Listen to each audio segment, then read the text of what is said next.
The format of today is going to be a conversation, inshallah, and discussion where we're going to be questioning Sister Tara Rizwan on the topic of COVID and well-being. By all means, as mentioned earlier, do participate. We want this to be an interactive session. So if you do have a question or any clarification points, you can post something in the chat or raise your hand. And inshallah, one of the facilitators will take your questions and unmute you if required as well. There will be opportunity towards the end, inshallah, to have a dedicated Q&A session. So if you have questions and you want to wait towards the end, we can take questions then as well. But we do encourage participation throughout the session, inshallah. Today's session is going to probably be about 90 minutes long in total. So do participate. It will make it more interesting for ourselves and the guest speakers, the more participation we get from our guests, inshallah.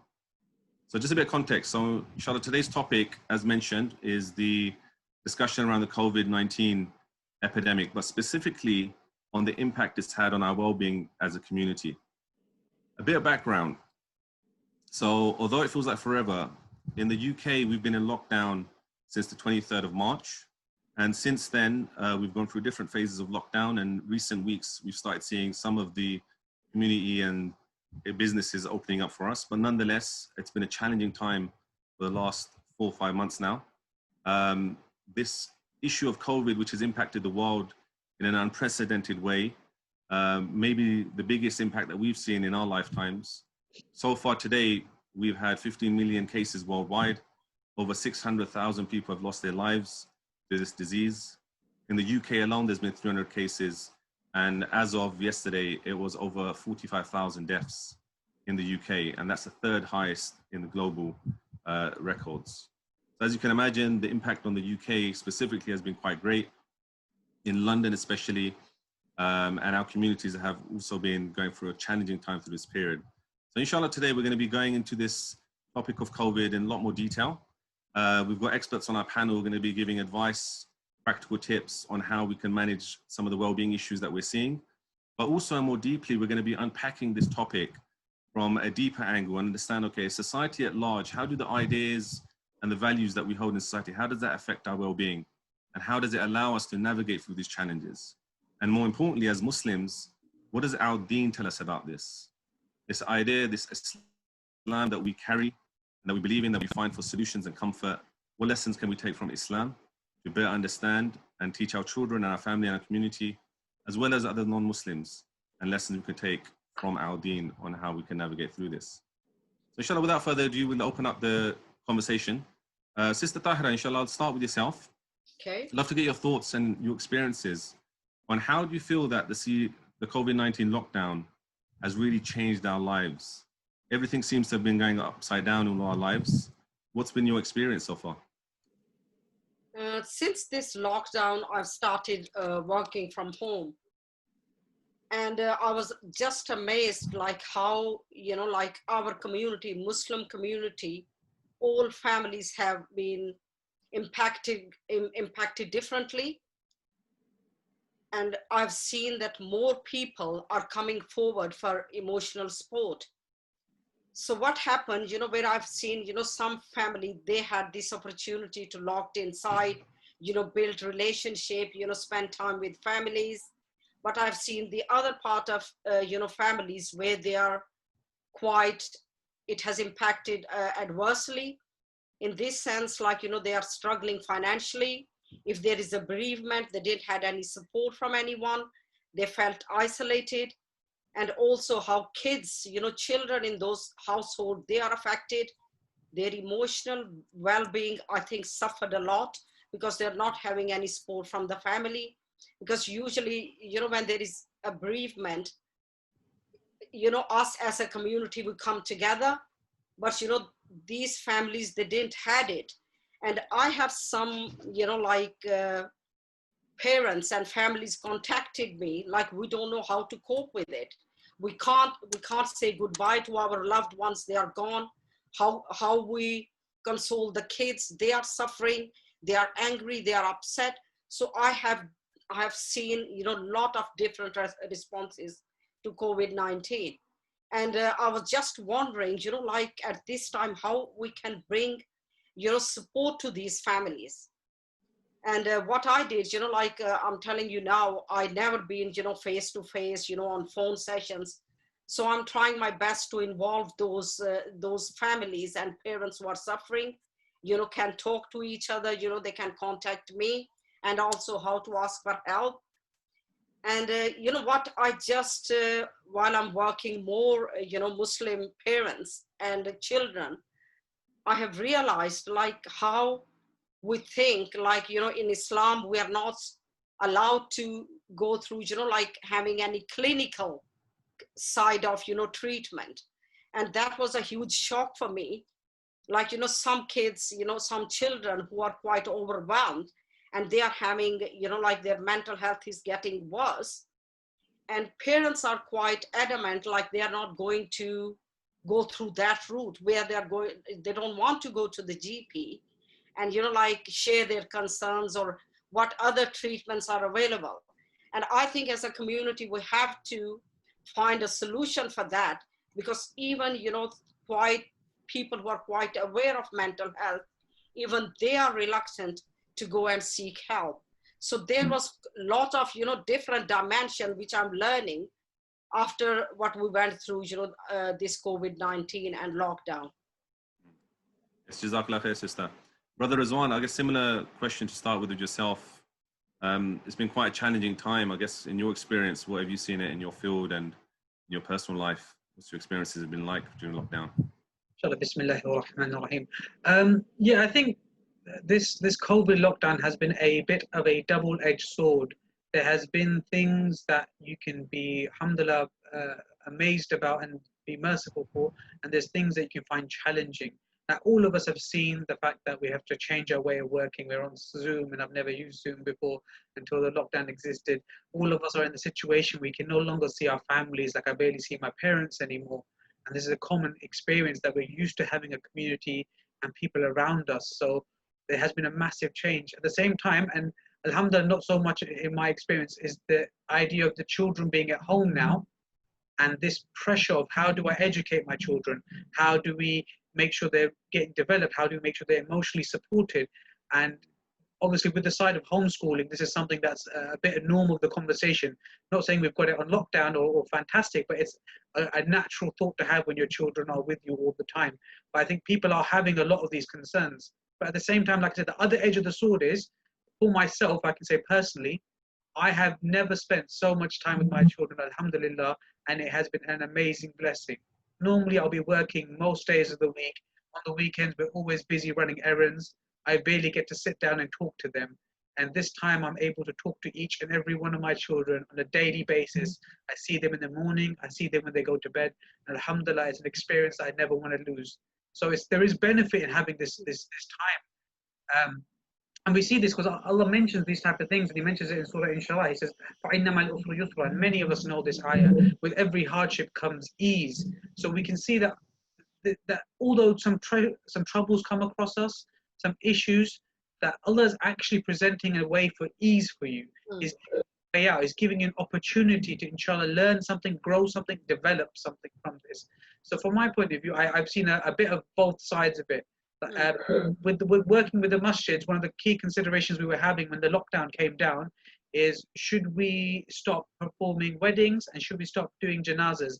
So this was before the official lockdown came on board. We decided to do it a bit earlier, and then we had the conversations around what do we do around family support. And we obviously moved to the opinion that we still need to provide all those emotional supports, all those services that the masjid is normally there as a center, but without the physical space. So the mental support is still required, quite a strong part of our conversations that we've been having. Sister Dawah, coming back to you, you both have mentioned a lot of different sort of realities when it comes to being in lockdown. I think one of the key areas, and the one we want to really focus on today, is well-being and mental health. Just want to dive into that a little bit more detail and understanding the link between social isolation, lockdown. How does this specifically have an impact to mental health and well-being? Because we've seen the statistics, we've seen the government reports. It's unprecedented, the rise of these issues. But to unpack that a little bit more and just to set the scene for our audience, could you just go into a bit more detail in what is mental health, what is depression, anxiety, what are these sort of terms that we use, just so we can better understand them? and then maybe explain a little bit how lockdown has really heightened these issues for the community. You know, mental health is like, if you're in good mental health, you are able to cope with day-to-day life.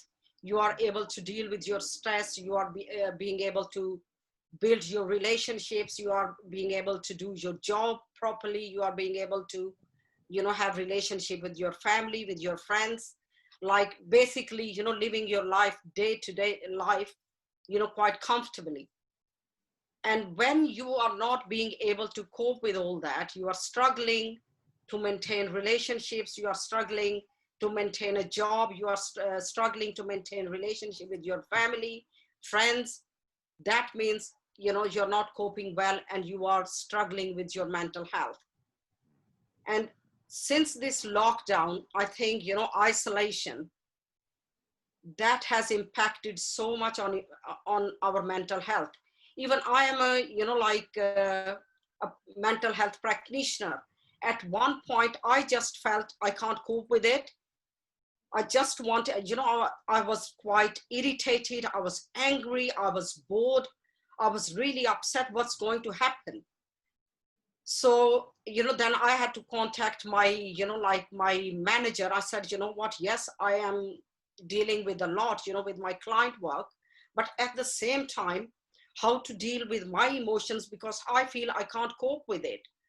I'm listening, you know, from here and there, you know, death, you know, like all the, about all these figures, you know, I'm listening news, that's impacting on me. And the other thing, you know what, in my own family, my sister-in-law, she lost her father and she lost her brother in space of 2 weeks time. They passed away.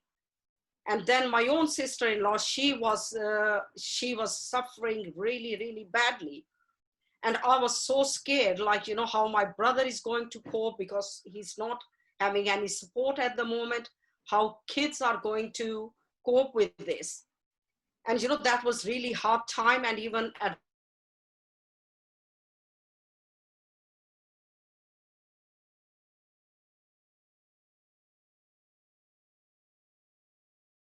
don't take it anymore. So how I coped with it, and I think we were talking to each other, and at the same time, Allah, you know, I realized I was praying more. You know, my connection with you know, Allah became much closer. I think, yes, this was hard time, but at the same time, you know, it was time of reflection. Like, how I know this is quite challenging time, but if we trust Allah and, you know, put all our faith on Allah, then I think things start getting better. And you know, when I asked my brother, I said, yes, you are in that situation. You are waking up, you know, you are there for your wife, you know, 24 hours. How are you managing that? And he said, you know what, sister, at one point I thought, I can't take it anymore. When my wife is asking me, give me something, I want to die because the pain is unbearable. Please help me to die. And at that moment, I thought, you know, I felt so helpless. I was so upset. I thought I don't have any control. But what I realized at that time, that I had to pray to my Allah, so He helped me to go through this this challenging time. And I think that faith and that belief, you know, kept us all, you know, like quite positive. And thank to Allah, you know, alhamdulillah, you know, she's out of danger, she's recovering. And you know, that was really hard time. And then I was thinking, like, how many other people are going through and they might not have that support, and how that is going to affect their mental health, and what we can help, you know, all these families to come to terms with these traumas. Yeah, no, I think that's amazing. I think even as a professional, the fact that Islam plays such a critical role in your sort of expert sort of professional job. Inshallah, we'll go into that in a little bit more detail. Just a quick reminder to everyone that by all means, if you've got questions, do interrupt, raise your hand or post them in the chat group. We're more than happy to post them to the speakers. Having said that, we do have a question on the chat that I do want to raise.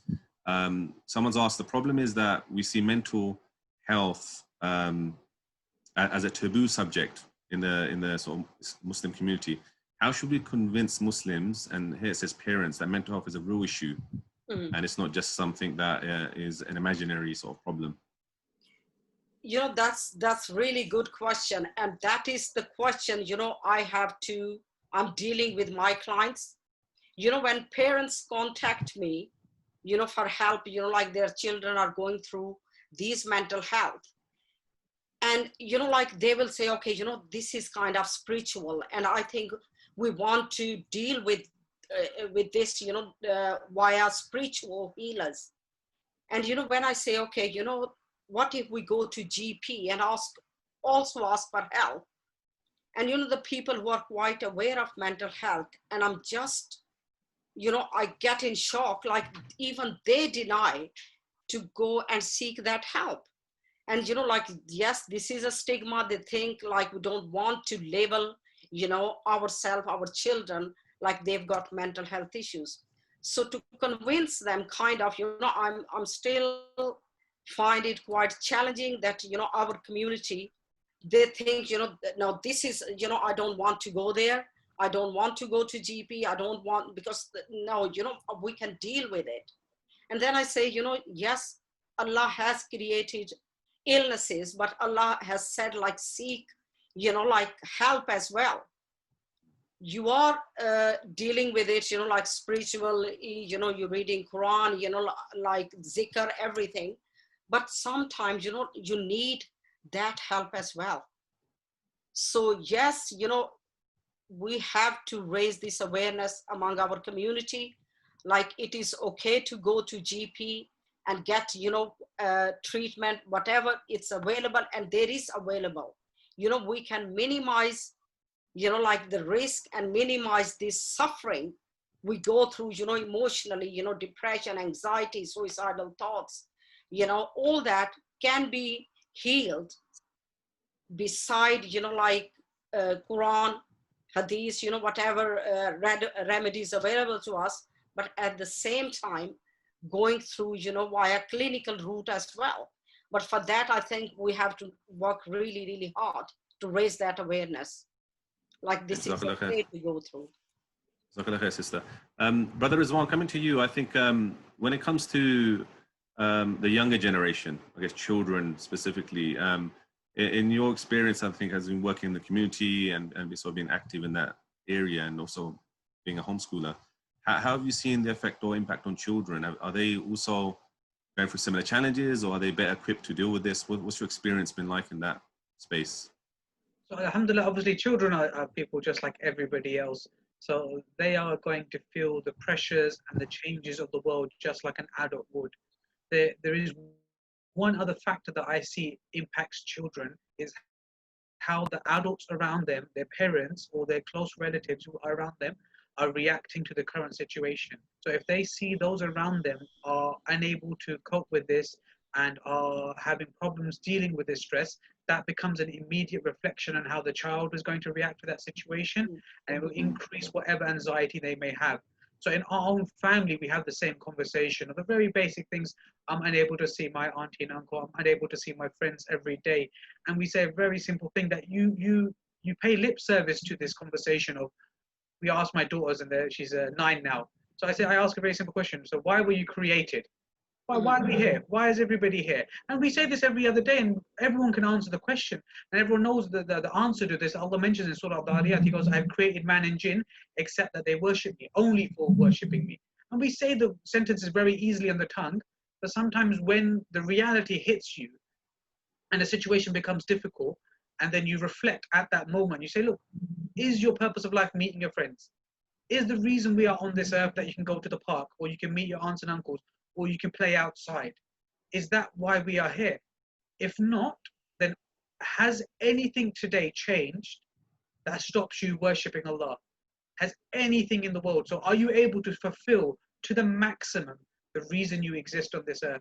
And obviously children have a very simple way. They go, yeah, Dad, I can do this. And straight away they jump up and pick up Quran, or think of a good deed to do, help clean up the garden, or whatever they wish. And alhamdulillah, like I said, the children are a very quick reflection of this conversation. But once again, you have the reverse. If the parents are having difficulties with the COVID lockdown, then their children will also be having an equivalent and maybe even greater. And sometimes they will have very difficult ability to express the real reasons they're upset or feeling the anxiety. And you've got to have that sensitivity, which maybe I lack many times, to look at that conversation and preempt it and have an open discussion about things are different. How do you feel? What would you like? What do you dislike? And having a very frank, open conversation with children from as young as 2, 3, and 4, you'd be surprised how much they can take in and understand around the situation. But I think that the real focus for me, and we reiterate a lot in the last few weeks, is why are we here? Are we really here for all the things that you mentioned? And if not, then alhamdulillah, nothing has been stopped for you then. You are not in any way restricted to fulfill your purpose in life. You're not in any way restricted for attaining Jannah. You're not in any way restricted from getting any reward. If anything, Allah has increased the ability for you to get reward because you have to strive harder for it. So something as a positive. That's the way I view it with the children.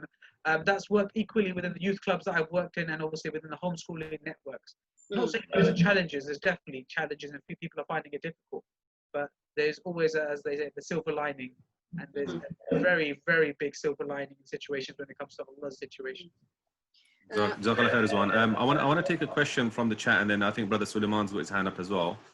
Sister Tariq, one of the questions was, what advice can you give a parent who feel they are losing their grip with life at home, with children and other financial constraints? They feel guilt to seek advice because of maybe there's shame involved in that. What sort of advice would you give someone like that who's going through this difficulty? You know, like I have seen, I'm working with young clients, you know, Muslim clients. What I have seen, you know, communication between parents and children, and their mental health is suffering even more now because, you know, they have lost the support outside the household, so they are trusting more to their teachers, their friends, and other members of the family than their own parents.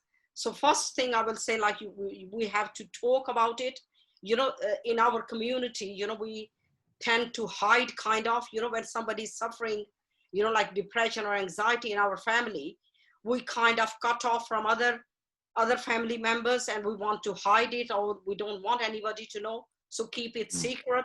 So first of all, we have to acknowledge it, not being in denial, okay, you know, this doesn't exist, it will go away. So until we acknowledge it, like this mental health exists, we can suffer when we are overwhelmed, things can go, you know, like we are not able to cope, and it's okay, you know, we go through this, you know, this is another, you know, like trial of life.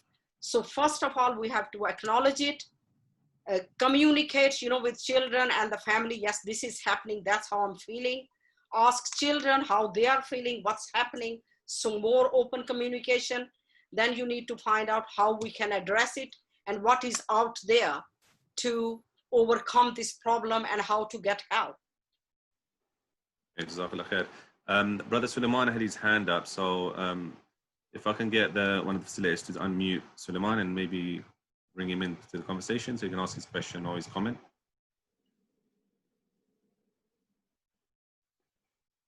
Suleiman, I think you're unmuted. Go ahead, please. Assalamu alaikum.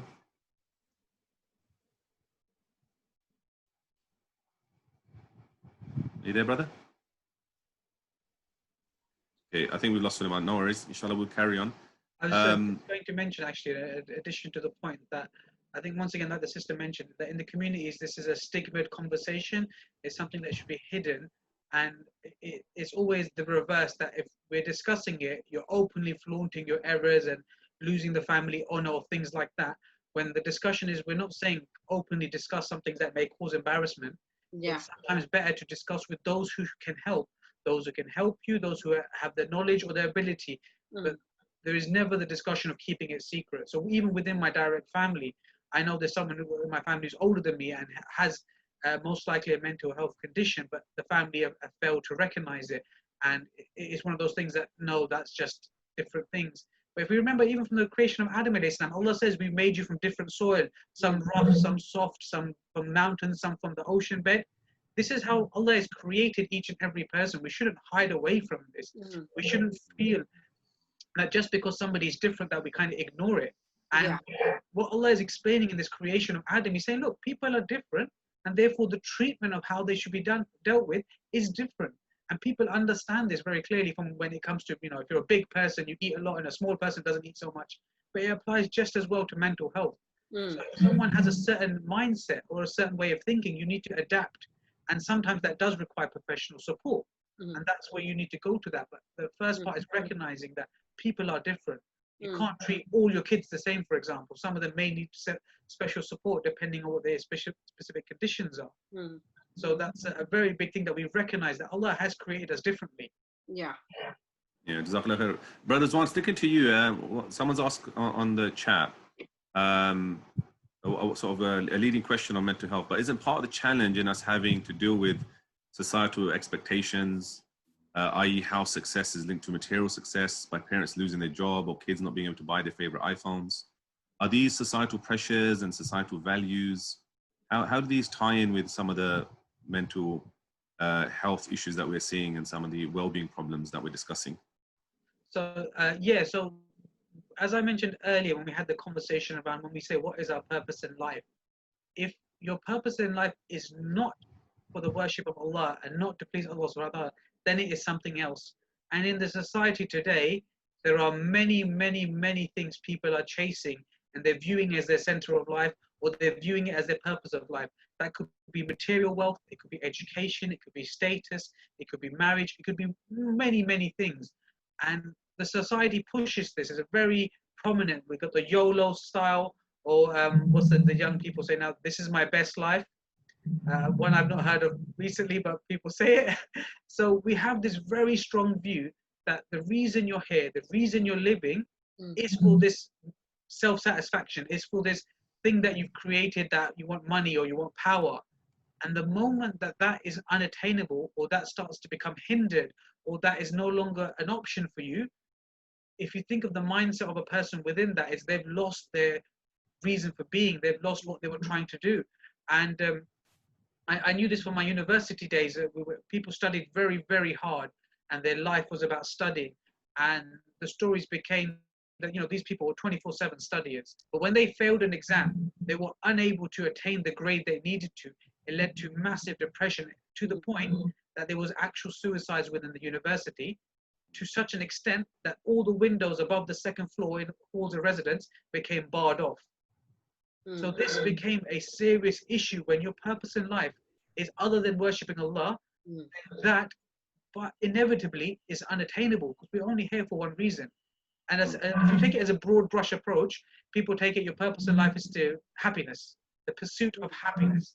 But if you look at something as simple as death, that is in direct contradiction. There is no way you can view death as a happiness if your view of life is to attain happiness.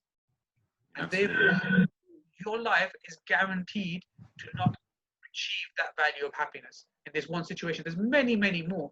So you have this ability that if the Muslims, and there's not something that leaves with the non-Muslims, this mindset is very strong within the Muslims as well. So it's not like we're immune to it.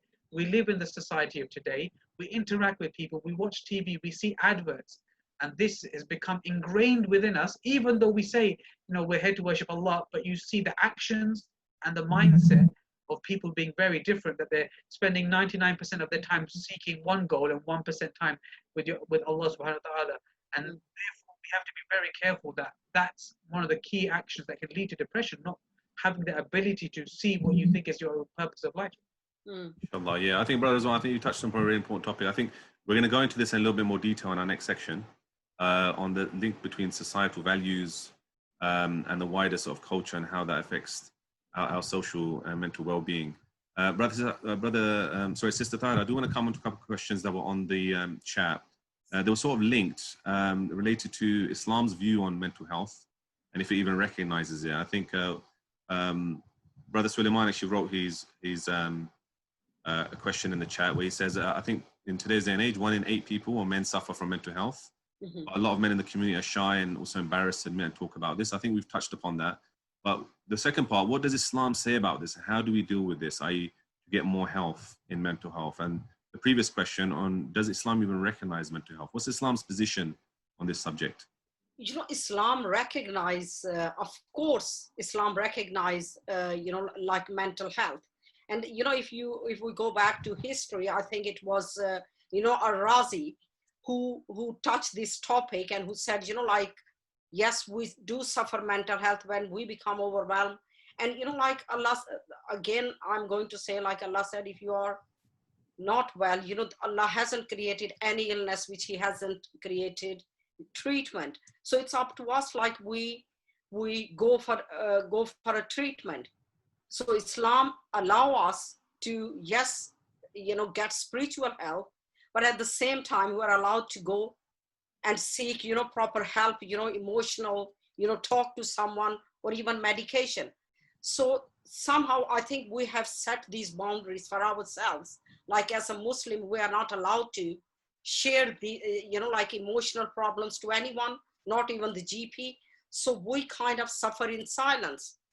And, like I've seen so many, Muslim women and men and children who are suffering needlessly, just believing like Muslims are not allowed to seek any kind of, medical help.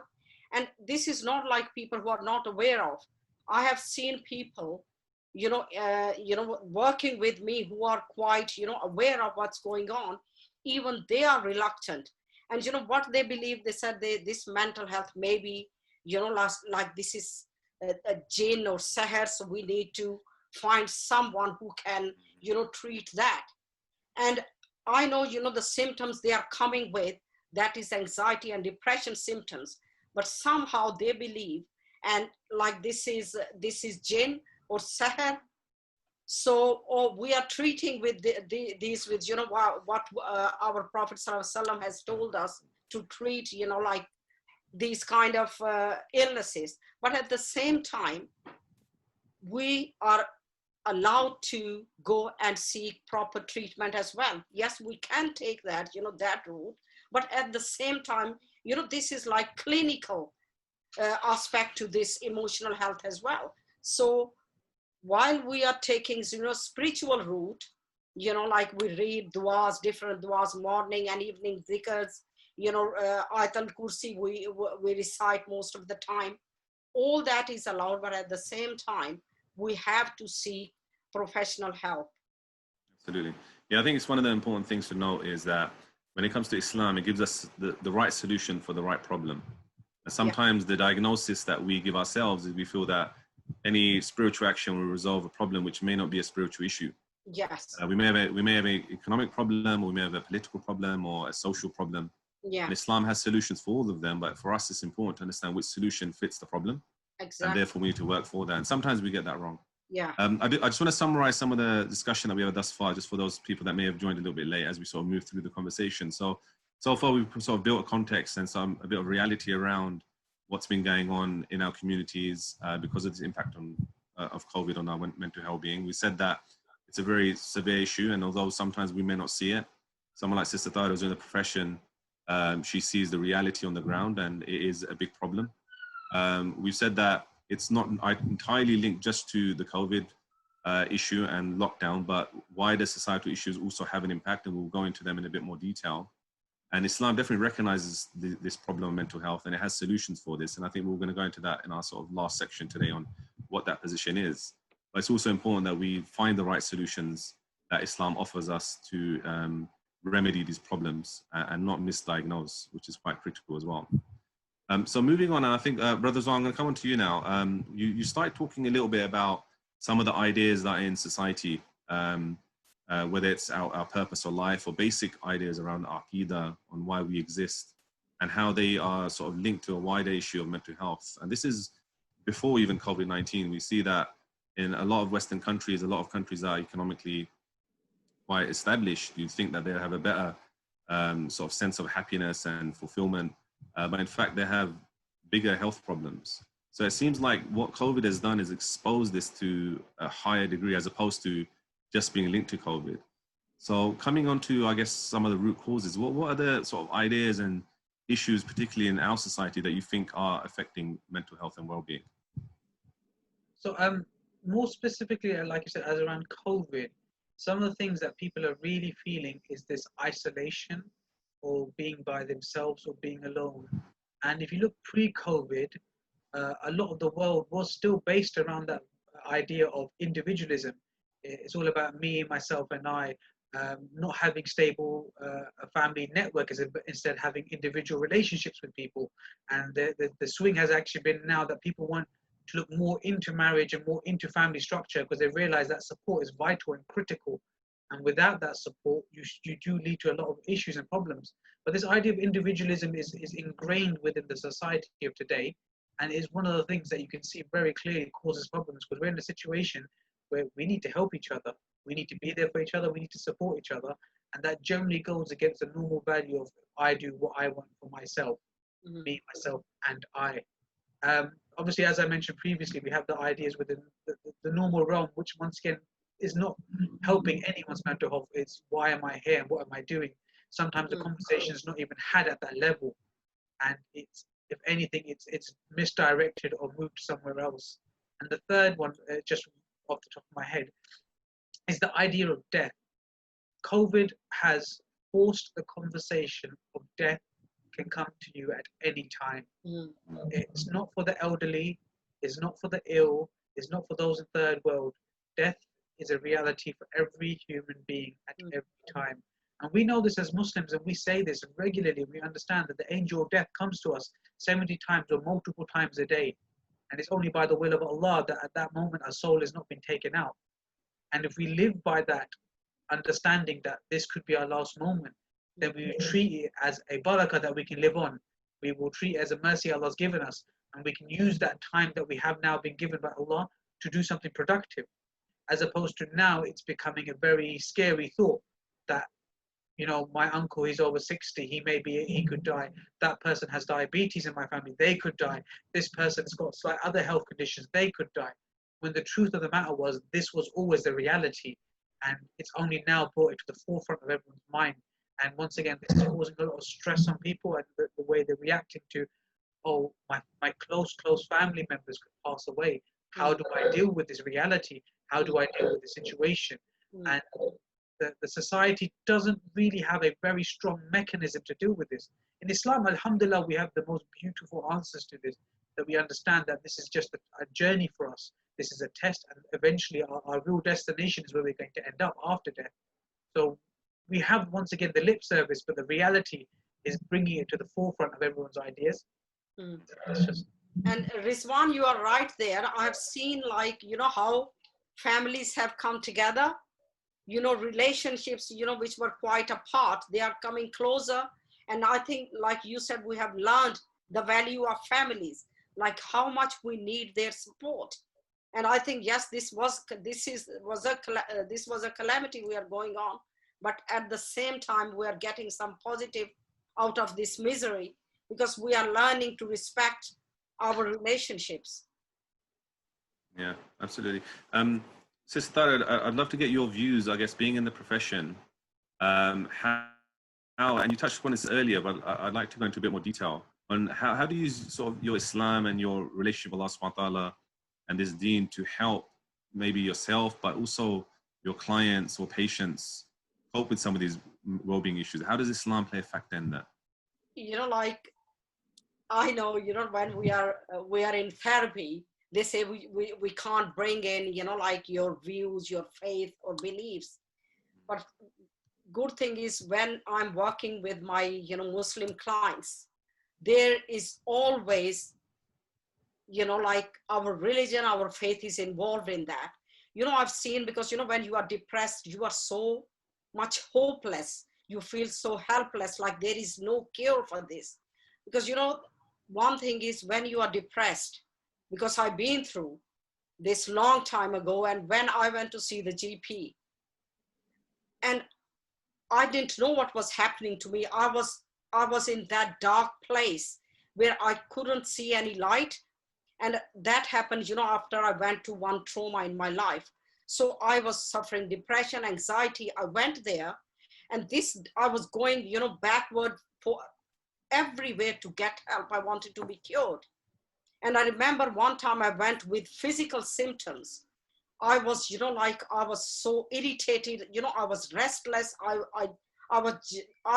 I was all over the place. I went to the GP. I was sitting there, I was crying. I said, I don't know what's happening to me. Please help me.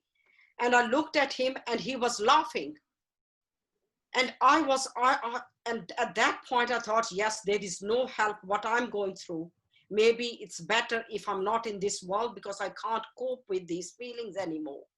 So that was really, really dark place. I recovered from that. I think my connection to Allah, I said, oh Allah, I don't have anything else left. It's only you now who can take me out of this dark hole.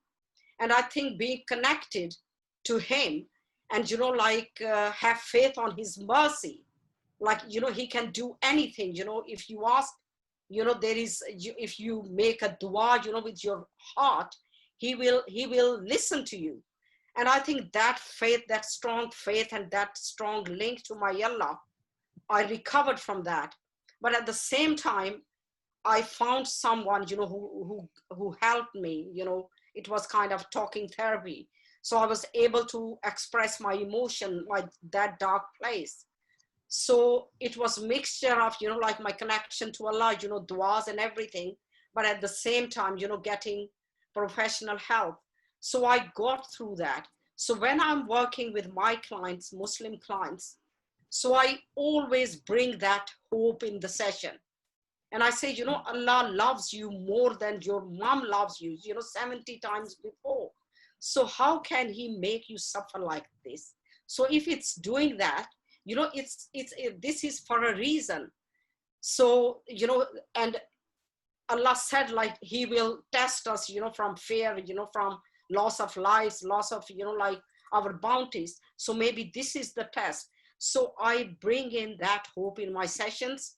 And I think clients find that quite helpful. So in a way, my role is to link them, that broken link with Allah and with Islam and with our values and with our faith, and how to get energy from that source to come through that dark period. But at the same time, I am trying to bring the other side of it. Like if you are suffering, clinical depression, anxiety, help is there because, when you are anxious, your hormones are all over the place. So maybe to adjust them, you can have medication. I think that bit is quite hard because they are quite reluctant. So being, I think, aware of, my Islamic values, the healing process then, I think, quite positive. And I think then because then they trust me, we build that trusting relationship. So that motivates them to get extra help for themselves. So definitely, Islamic belief is in there, in the sessions. Yeah, Jazakallah khair for that personal sort of experience on that. And it's amazing, like I said before, that as a professional, people assume that you're only going to use your professionally educated tool set. But as a Muslim, you have a completely another sort of avenue to support yourself and your patients through these challenges. And it's important to remind ourselves that Islam has those solutions and we should always find comfort in our deen. Yeah. I think this point that we're discussing right now about, I guess, societal sort of relation to our mental well-being. And Brother Rizwan mentioned a few concepts like individualism and consumerism and sort of purpose of life. I think just a couple of comments that we had from our guests, which sort of link into this very well, in the sense that I think COVID has allowed us to sort of expose some of these issues that we have in society, whether it's social issues, economic issues that we're seeing as well, and wider than that. I think Brother Sulaiman mentioned that I think before COVID, everyone in society would do whatever they want and just carry on life doing their daily things and put on a facade and just telling people that they're okay. But now in lockdown, giving people time to self-contemplate and reflect, they've done a lot of things. A lot of these people suffer from mental health because they're unhappy with themselves. So I think the situation of COVID has actually allowed people to understand the reality of their existence. Yeah, these sort of distractions that were there in the first place have been removed now, and you're left with just a shell. I think a lot of that has left emptiness in exposing that actually a life which is just about materialism is not satisfying, especially when you remove these things and what you're left with, where's the substance? I think that was a really good point. Sister Tazim, I think just after that, said a similar point. She said, both my husband and I recently suffered from COVID symptoms. We were very close to death, and during this period, nothing mattered. No work, which clothes we should wear, wealth, bank balances, etc. The only thing that helped us through the challenges were our close family and our closeness to Allah subhanahu wa ta'ala. So I think these points are very critical in the sense that when you are distracted and you're pursuing your material sort of pleasures, you get distracted with the true essence of your purpose in life. I think COVID, Rizwan mentioned double-edged sword, there's been some positives in this that's allowed us to expose some of the shortcomings of our previous way of life or the society we live in, and allow us to reflect and challenge some of those ideas as well. Okay, just moving on. Looking at Islam in a bit more detail, I really want to go into sort of the Islamic solutions around what's Islam's view on mental health in a more practical sense. And also, we've challenged the current society and the values that we've discussed. It's also important to share the Islamic values which counter that, and how that will make for a much more fruitful society. So I think to start with yourself, Sister Tahira, on the mental health side of things, how does Islam deal with good mental health, and what sort of practical advice maybe you can sort of share with some of the audience from Islam that we can actually use to help our mental well-being? I know you've touched upon a few things, but I just want to unwrap that a bit more, and maybe specific examples on maybe as a parent or as someone who's alone, male or female, some things that you could probably advise our audience that they can take away with, inshallah. You know, first of all, I will say, like, you know, importance of self-care. I have seen parents, you know, like they are more concerned about their children. Yes, they should be, you know, concerns, but at the same time, they have to remind themselves that if they are at good place, if they have good mental health, if they are taking care of themselves, they are not anxious, they are managing their stress, they are managing their anger, you know, they can cope well, and they will be only able to cope well if they are taking care of themselves. Because sometimes we are so consumed by, you know, like our responsibilities as parents, that we kind of, you know, minimize our needs, or we kind of, you know, forget like we exist and how we need to take care of ourselves. So spending more time, you know, like taking care of your emotional health. And how can you do that? You know, like taking some hobbies, go, you know, exercise, meeting friends. And if there is something else going on, you know, you are worried about something, talk to your partner, talk to your husband, talk to your friends. And, you know, not being in denial or avoiding it. Because if you will avoid it, there is an issue, try to find the resolution. It's not like, you know, we have to keep a secret, because that's what maybe Allah said, you know, be patient and, you know, like not show your emotion, what's really going on. Just resort, yes, to du'as. But at the same time, when you talk about your worries, you know, your concerns, whatever is bothering you, it can release so much stress and anxiety. First thing. Other thing is, you know, like communicate. Tell your husband or tell your family members, yeah, this is happening, and how we can come to resolve this problem. Because, you know, like at this time, I think more financial stress, children who are at home, you know, parents are so much worried about their education, you know, like their religious education, how to keep them on track. That is a lot of stress. And I've seen parents, they said, sorry, we can't cope anymore, it's too much. Because while they are teaching kids at home, you know, like I think Rizwan understand this, they are under pressure, like they have to sit with their kids and teach them, you know, like from 10 to 4. But most parents, you know, they don't have that skills. So they feel so much pressure, and that pressure can add to their stress. Stress can become then, you know, like anxiety, then you are going back to this depression. So this becomes a vicious circle. So as soon as you feel like you are not being able to cope, talk about it and try to resolve it. Brother Rizwan, we have a question for you. These issues that we have highlighted today are quite serious. What is our role as a Muslim community to help our communities as well as families. And I think there was another point that was made, which is linked to this, that there's limited support from the community network for Muslims during the COVID, I feel. How about sisters who are living on their own with no help or support, etc.?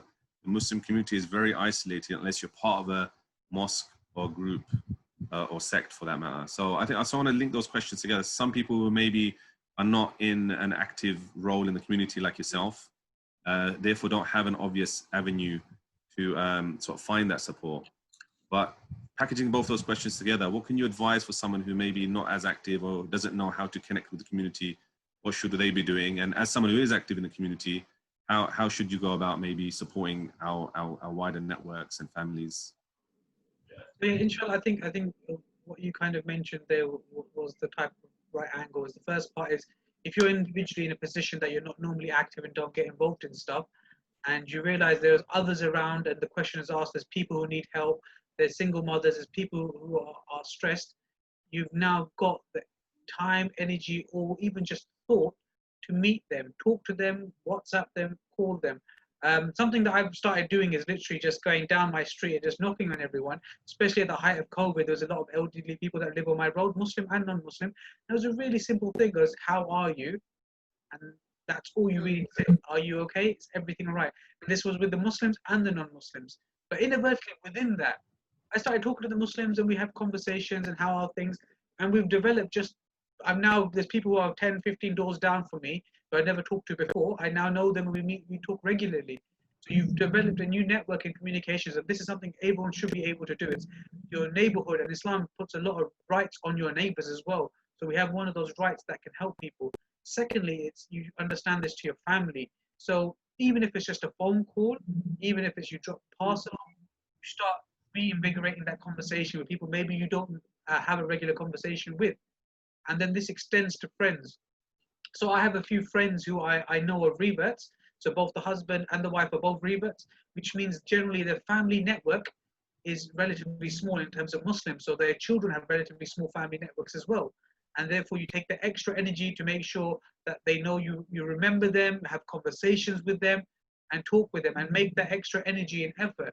So I think the first part is this is now effectively what we've been dealt with from day one, is enabling the Muslims to do dawah to the community. This is our time to talk to our Muslim community. Something we can do all the time and every time, is just now it's in need of more than before.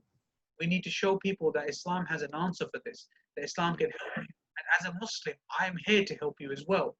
And we can start going to the conversations that we mentioned, like the purpose of life, the closeness to Allah, but at the same time that there's ability that if you need to, there's medical help and there's professional help as well, and go through both sides of these conversations. So that's what I would say for the individual who's currently not in a masjid or a group or thing. And if they want to, jump in, grab stuff. We've mentioned two things just here. There's Waltham Forest Muslim Parents Association and North London Muslim Parents Association. Being amongst the WhatsApp group for a number of years, there is a massive spectrum, and I mean the largest spectrum of Muslim opinion within that group. So there is not a focus on a certain sect, group or thing. The key reason within there is to help the Muslim parents in the area. And we've dealt with many issues amongst the last few years. So I think my second advice is to get involved, whatever facet that may be. It could be a charity organization, a masjid, a dawah group, whatever you wish, but that can help. Because the way we can actually make better change, just as a rational point, is within a group. If we try doing things individually, you'll find out there's a limit to what we can do, and it pushes to a point that's as far as we can go. But if you really want to help the ummah at large, we start working together. We start doing it as a group. And the same thing happens nationally. Yeah, I think it's important that even in lockdown, people assume that you have less resources because you are restricted. But I want to just share a couple quotes here that were in the group. One was from a hadith in Al-Bukhari. The Prophet ﷺ said that two blessings which many people do not make the most of is good health and spare time. And if there's one thing we've had for those that are healthy, is a lot of spare time. So it's a case of using that for good, inshallah, during these difficult periods. And another one which reminded us of Prophet Yunus alayhi salam, he was isolated in the belly of a well. And he even was in the deep ocean. He prayed to Allah in a place where no one had before. And this was a huge test for his soul. So I think we should try and take this lockdown to connect to others, ourselves to Allah. as well. So, like I think you've mentioned silver linings, the double-edged swords. I think for those who are suffering, I think it's about taking some of the advice we've mentioned, getting professional help, and using your deen to provide comfort for you and look for the solutions. But for those that maybe are healthy, we need to be playing a more active role in our community, and take this as an opportunity to connect and build networks and support others as well, like you've outlined, Brother Rizwan. I want to move on to a bit more of the societal discussion we had earlier, and bringing the Islamic perspective on that. Before we mention that the society we live in, which I guess COVID has sort of unveiled quite a bit of its shortcomings. One of them is linked to well-being and our mental health. And we said that ideas like individualism, consumerism, the constant pursuit of materialism leads to misery, and doesn't lead to sustained tranquility or happiness. So we've seen that before COVID, and now it's heightened by, I guess, the COVID issues that we're seeing. From an Islamic perspective, and maybe Brother Rizwan, you can start. What sort of counter ideas and values does Islam present, which would allow a society, not just individuals, but a whole community and a nation, better deal with such challenges that come about? Because there's always going to be challenges in our lives, whether it's individual, at community level, or at nation level. It could be a pandemic, it could be a war, it could be famine, it could be economic issues, plenty of challenges that we face. How does Islam, from a societal perspective, allow us to sort of navigate through these in a more sort of coherent way? I think you started with the right conversation in identifying some of the current ideas in society today. And as we've discussed earlier, that these are leading to misery, and these ideas that people are holding is leading to a lot of mental health issues. And if you look, this is a standard template of Islam. Whenever we try to discuss what the right way is, you first need to remove the idea the person is currently holding, or expose or show it. And it's no clearer than in the kalma, where we say, La ilaha illallah. We say there is none worthy of worship. The first, wipe out everything out. There is no deity, no power, no nothing that we should be worshipped, illallah, except Allah. And on this similar pattern, we have the conversation on society that we shouldn't have individualism as an idea. We shouldn't have the consumerism. We shouldn't be looking for worldly life as our pleasures. Instead, we should go to Allah. And we should go to things that are very clear in Islam that mention things like tawakkul, having the trust in Allah. That Allah is the one who is the most merciful. He is the most wise.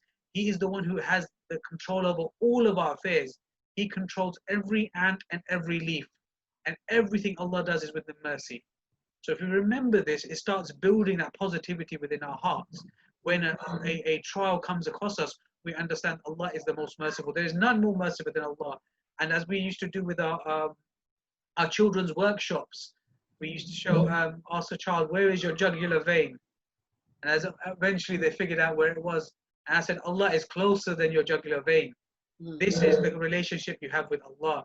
He is the one who is watching for you always. He is the one at the middle of the night is waiting for his slave to ask for forgiveness. Allah is the one that doesn't matter how many times you commit an error. If you ask sincerely for repentance, He will forgive. There is no person on earth, nothing that will do that. Even your mother will have a limit if you continue to do the same problem. If you remember that with Allah, regardless how my life has worked, how problems I may have, mistakes I have made, Allah is definitely going to forgive you if I sincerely repent, and having that trust in Allah that He's able to do such things. And obviously this becomes it's instead of as you were mentioning earlier, the cycle that you can, if you don't look after yourself, that will lead to mental health person, which makes yourself worse, and the cycle continues. You have the positive cycle.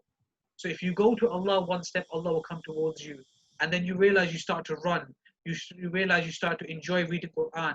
You realize you start to enjoy doing the dhikr. And as you do that, you realize your mental health increases and you become more of a positive person, and your cycle continues. So sometimes people have to realize it's a cycle. It's not a one-stop win. I recite one ayah and everything fixes for me. It's build that relationship with Allah, get closer and closer. And as you build that closeness, you will realize your mindset is changing and your viewpoint changes. Rizwan, what you said, I agree with that. But at the same time, I have seen women, who are working with me, they are very close, their deen is, like they are so close to Allah. But what when they are suffering mental health, because they are not, their cognition and like the way that their thoughts are distorted. So what they are coming up, they said, oh, you know what, I must have committed some kind of sin. That's why maybe I was being punished like this, because these feelings, they are very strange. And when they are suffering mental health, because like they're linked to Allah, they can't pray maybe 5 times, not that regularly. They can't do same things what they were doing before suffering mental health, and that add to their mental health, believing like like, oh, they are not doing things what they're supposed to do as a Muslim. So that add extra pressure on their mental health. So I'm just wondering, how can we, like, so I try to, I've seen, like, I try to convince them, like, your Allah is so merciful, he's not going to punish you because, you didn't pray, like, you prayed, but you didn't pray as you used to before. But the thing is, they're not convinced. So they are suffering even more sometime, like they can't do stuff what they used to do before. So maybe that's why we are suffering more, because we are not close to Allah. So that is, quite challenging for me sometime in the session, how to tell them, like, Allah is with you, he's helping you, and he's not going to punish you because you are obeying, or you're not doing much, in that regard. So I'm just wondering, what can we, how can I work with them in this respect, because I still find, quite challenging. I think, like we mentioned earlier, Islam has a solution for every problem. And the key part in this conversation is we need to, obviously, you have the professional expertise to understand that if there is a problem that requires professional help, then that is the route people need to go down. And if that is the solution to the illness, and that is the route we need to go down. But at the same time, we understand that all of the things that we've said have not been negated. That closeness to Allah is still important. That building that connection, having tawakkul. But if out of all this you have an expected result, maybe that's not the result we get. The easy and simplest example people can think of is the life of the Prophet sallallahu alaihi wasallam. None can say there was no one closer to Allah, no one who had better tawakkul. Yet his life was full of hardship. His closest family members passed away with him. He was under constant persecution and battle. He never had a nice house or food in his belly that could be filled. Yet he was content. So we, even with the closeness, we've got to have that maybe expectation that whatever problem I'm having doesn't mean it will disappear. All it means is this is the test that Allah has given me, and I need to push forward with it. Once again, it's very clear that if it's something that requires help on a professional level, then we should go for help on a professional level and never move away from that. And the example I always think about is when it comes to money, that we understand that dua can increase your rizq. Doesn't mean you don't go to work. So you do your dua, you do your adhkar, you do your ibadat, but then you also go out and try to look for a job, or you put extra effort in this. You need to make sure you do those things that are required for the problem you're trying to solve. Yeah, I think just to add to that point, I think it's a good conversation. I think there's one element of understanding there's symptoms that we're dealing with, and these symptoms are mental health rising. Yeah, and we do need professional solutions for that. And Rizwan and I are not going to claim that we're professionals in this, and people should go to the professions like yourself, Sister Tahira, and resolve this. But at the same time, it's not about limiting the conversation just to the symptom. I think one of the good points that we made earlier was that this is a symptom of a wider underlying problem. There's a reason why mental health is on the rise. And we're saying that this is largely linked to a lot of societal pressures and ideas and values that are there. And these are directly correlating to the rise in mental health and well-being issues. So dealing with the symptoms alone was not enough. Yeah, so we can get professional help, we can try to seek comfort in our deen. Ultimately, until we get to the root cause of the problem, it won't help society at large. And I think addressing some of the societal problems and then challenging them is going to be quite key. Because if we're building ideas that your purpose in life is just to enjoy yourself and to maximize your personal pleasures and seek material things, when these things don't come about, or when you actually even get them, you realize they're not satisfying, it's obviously going to lead to this. That's why we see such a spike in mental health problems with wealthy people, ironically, with people in developed countries who are living under sort of this secular capitalist society.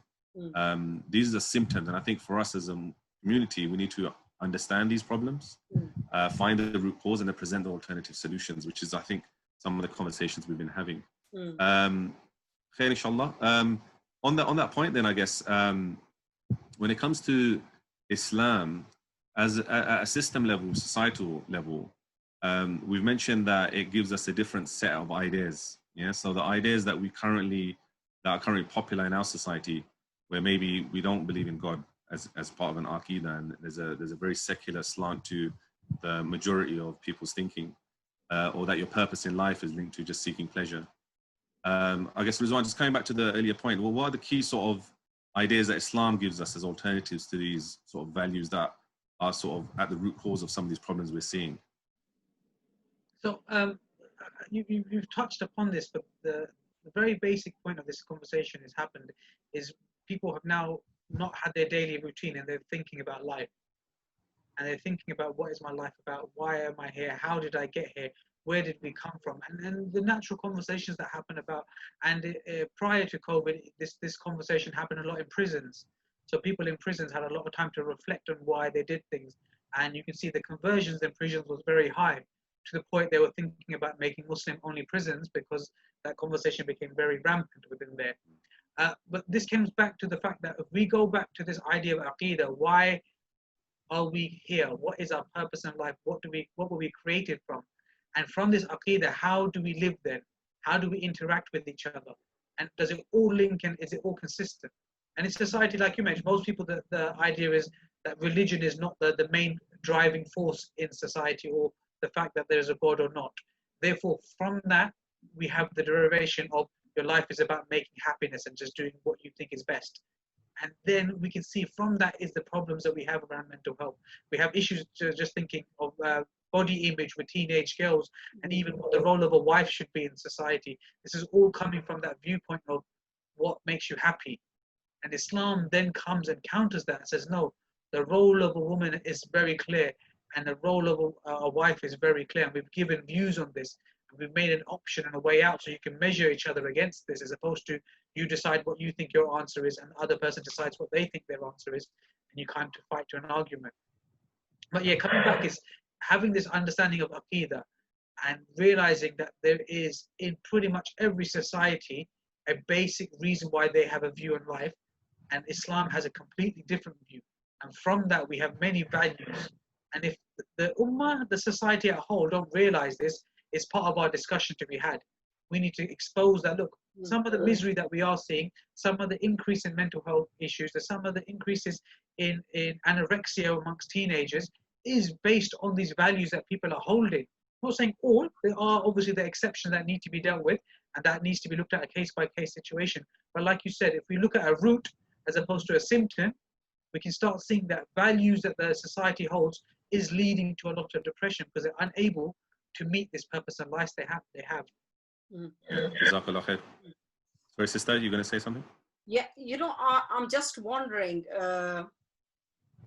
how can we create a platform or a focal point where our these young kids and our youth, they can come and learn about all this. And also regarding mental health, I am working in this, in this field for nearly 12 years. And I haven't seen, anyone come forward to form a support group for men or women who are going through mental health well-being. So I'm just wondering who we can, reach to work on this. Yes, maybe mosques are doing it, but I haven't seen it. They are teaching, but wider community, I think how we can reach out to those kids who are stuck at home and who are lost. They don't know, where they belong, this society where they go to school, and all this media pressure, what they are learning from that, Rizwan said, body image, all that, suicidal rates are going up, all that, how we can, address that, having one platform, for men, women, children, and our, young youth. Well, I think that was aimed at you. Yeah, I was about to just, I thought you were Bismillah. speaking. Yeah, No, I completely agree that, yeah, this is a critical issue and we do need one platform. And in most problems, and this is just one of them, the Muslims do need a central organized mechanism to deal with these things. A way that everyone can look at one place and say, look, this is the answer to our situation and this is the viewpoint of life. Obviously, it will be based on Islam, but having a single organization, I don't think we currently have anything like that as it stands. There's lots of little pockets of things, but we need something that literally can be used nationally, a countrywide way of doing things. And you can tie into experts. It has all the backing required, and it's something we should definitely strive for, having a way that Islam can be accessed by the population. And yeah, something I agree. I have not seen at that level. There is definitely small grassroots activities happening. So within the masjid, we have Thrive. There's something that I do which is specifically focused around teenagers, mostly the boys, but we've opened up for the girls as well. And within that, we discuss all of the issues that we've discussed today and have quite in-depth, small circuit conversations around what they're going through in school life and what values that we can learn. We go through a serious section for 16 weeks in depth with them and have it as a very interactive session, as opposed to I just talk to you session. The ability that they can express their views, analyze it, take it into the reference of Islam and see where it goes. But I think, yeah, the real answer for something like this would be great to have something. Yeah. Wide. I'm more, I think, positive now and quite, like happy, like our community after this COVID-19, they have realized that that's mental health exists. So we need to sort this out. So they are coming more. I think they are reflecting back that they are coming aware of, like, they are suffering and they need professional help. So I think this is the time where we can, find something, we can form something where these people can come and get help emotionally and, like psychologically. I agree. I think one of the important points is that sometimes we always look for others to like carry the flag of change. I think it's important for all of us to be wary of the fact, okay, what is my role in this? What am I doing and what's my participation? And I think it's mentioned in the chat as well that the Wolverhampton Forest Muslims Parents Association, North London Muslim Parents Association, these are bodies that are actively working in this space. It may not be that we sometimes have the expertise ourselves, but we will contact the right people in the community to bring them together with the people who need that support. And if you do want to be a participant in that and want to be part of that change, then by all means, be involved. I will ask the facilitators actually in maybe the chat group to post some contact details that you can get in touch if you do want to get involved. But I think it's on us. I think it's on us to be part of that change, to us to build a body that works for the community to some extent to solve different issues, whether it's mental health, whether it's economic issues, whether it's childcare. There's many problems that we're facing. But at the same time, it's important not to just stick to these problems. We need to go deeper and understand what are the root causes of these issues and elevate the ummah to have the correct thinking to understand how do we navigate these problems long term. Because what we're seeing is the rise of these issues. Yeah. And there's obviously a strong link between the societal values that we're living and the symptoms that we're seeing. And until we have our deen as our sort of focal point and reference point, we're always going to see these issues. So I think there is that work to be done in the community, but also there's some deeper work to be done to analyze the root cause of these problems. I'm conscious that we're sort of coming to the end of our session. I've tried to bring in as many questions as I can from the chat group, but it's hard to monitor it so closely. So if anyone has any questions, or apologies if I missed anything, do post them in the chat group right now, or by all means raise your hand and we can get you off mute and you can join the conversation and ask your question to either one of our speakers or make a comment for that matter. We'll spend the last few minutes, inshallah, taking some questions. So please feel free to add anything in the chat group or do raise your hands while we do that. While we're waiting for the questions, I think it's probably a good time to maybe just get some of your closing thoughts as well as we sort of gather the questions. So maybe Sister Zahra, I hope this session was beneficial, but any closing remarks or thoughts that you want to share and sort of a takeaway for our audience members? I'm so happy, like, someone from your platform talking about mental health and, how this COVID-19 impacted on, Muslims' mental health. And I think by talking about this, that means we have taken the first step. And now we are opening up to, like, discuss this issue and maybe find the solution. Also, I'm much more encouraged now, like, people are willing to talk about it. So how we can, keep that going?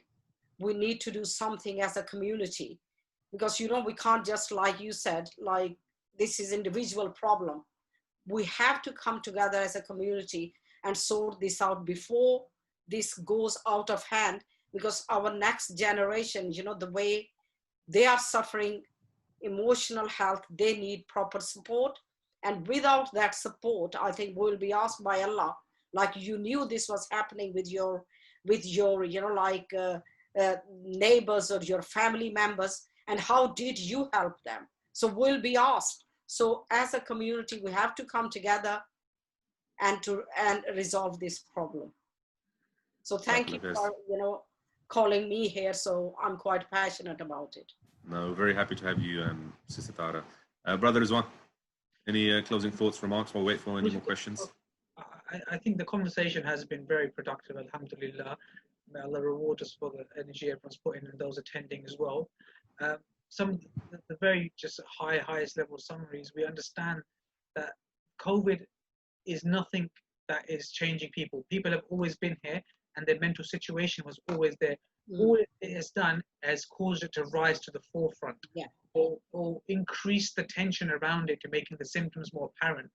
And we have to realize that there is a very clear treatment for everything, and that may be that we understand what is the values a person's hold or what is a professional need the person has. At the same time, we realize that the society around us, the general viewpoints and the general understanding of ideas generally leads to a deterioration of mental health, because of the values they hold doesn't really lead to a position where when COVID happens, how can they deal with it? So I think if the Muslims around us just take that view on board and start spreading that, and from now, like the sister mentioned, and you mentioned as well, if we, from this, the only action we take is, that was great, and I will talk to someone about it, that would be fantastic success. If the action you take is, this was amazing, I want to hear what's happening next, that's great. If it becomes that we heard this and we say, that's amazing, I hope someone does something more, then it's a slightly concerning situation that we as Muslims and we who are attending here, we should take the responsibility upon ourselves, because on the day of judgment, we're going to be asked, what did I do? Not what did everybody else do? So realize this is a problem for everyone around us, and we should be getting up, mobilizing, getting moving in whatever mechanism you want, but start becoming a mover as opposed to a listener. And that's probably the next thing I would want people to move forward with. Jazakallah, Brother Rizwan. One of the facilitators posted some contact details. So for everyone who's attending, please note those numbers down. If you do wish to follow up with someone from the organization, you have any suggestions for future events, or you actually just need some general help with this topic, by all means, contact one of those people that are listed there, and we'd be more than happy to get in touch. I haven't seen any more questions come up, so I think you're off the hook, alhamdulillah. Jazakallah khair, first of all, to our special guest speakers today, who contributed massively to a very productive discussion, I thought. So Jazakallah khair, may Allah subhanahu wa ta'ala reward you for your efforts. And also to our guests on the day, Jazakallah khair for your attendance and contribution. I pray that there's some benefit in this discussion, and Allah subhanahu wa ta'ala keeps you all safe and healthy during these tough times. And inshallah, we welcome you to our future events. We're really looking forward to doing more of these. We're actively working in the community on tackling different issues that affect the community, like we mentioned earlier, whether it's to do with schooling, race, or mental well-being. Where any issue that is relevant, inshallah, we will discuss it. So do tell your friends and family, and inshallah, we'll look for see you again in our next event. I think we'll end there. So once again, assalamu alaikum wa rahmatullahi wa barakatuh. Jazakallah khair. Take care. Salam. Wa alaikum salam wa rahmatullahi wa barakatuh.